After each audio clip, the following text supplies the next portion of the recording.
बिस्मिल्लाहिर्रहमानिर्रहीम। मैं हूं हसन रज़ा बुखारी एडवोकेट और आप देख रहे हैं एक्सपोज टाइम न्यूज़ की नशरियात।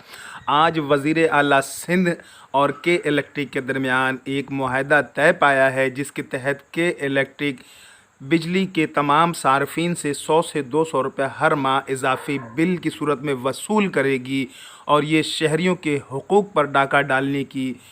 मुतरादिफ है ये बात, क्योंकि कराची के आवाम पहले ही टूटी सड़कें और फूटी किस्मत वाली बात है कि यहाँ के शहरियों को ना पानी की सहूलत है, ना दिगर सहूलियात ज़िंदगी मुयस्सर है। यहाँ पर पानी का भी बहरान है, सड़कें टूटी हुई हैं, पूरा शहर तबाह हाल है। ऐसे में आवाम से इस तरह के मफादात हासिल करना एक ख़िलाफ़ क़ानून अमल है और इस सिलसिले में वज़ीर आला सिंध का कहना है कि वो नेपरा और वफाकी हुकूमत से इस बात को मनवाने के लिए राब्ता कर चुके हैं। तो मैं कराची के आवाम के हुकूक पर डाका डालने के मुतरादिफ है। हुकूमत सिंध को चाहिए कि अपना ये फ़ैसला मौखर करे, मुलतवी करे और इस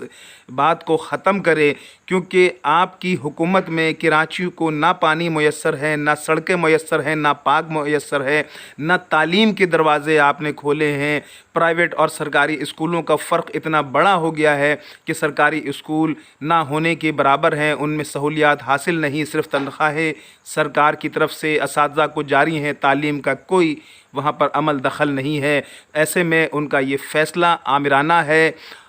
और इस फ़ैसले को तब्दील करने के लिए बिलावल भुट्टो ज़रदारी को ख़ुद भी एक्शन करना होगा और वज़ीर आला से इस हवाले से बात करनी होगी कि उन्होंने ये इक़दामात को गैर कानूनी करार देकर इस फ़ैसले को ख़त्म करें ताकि शहरियों को सहूलत मिल सके। अदरवाइज़ ये है कि आम शहरियों को इस हवाले से फ़ौरी तौर पर सोशल मीडिया के ज़रिए अपनी आवाज़ बुलंद करना चाहिए, वरना ये करोड़ों रुपए हर माह लोगों से वसूल करके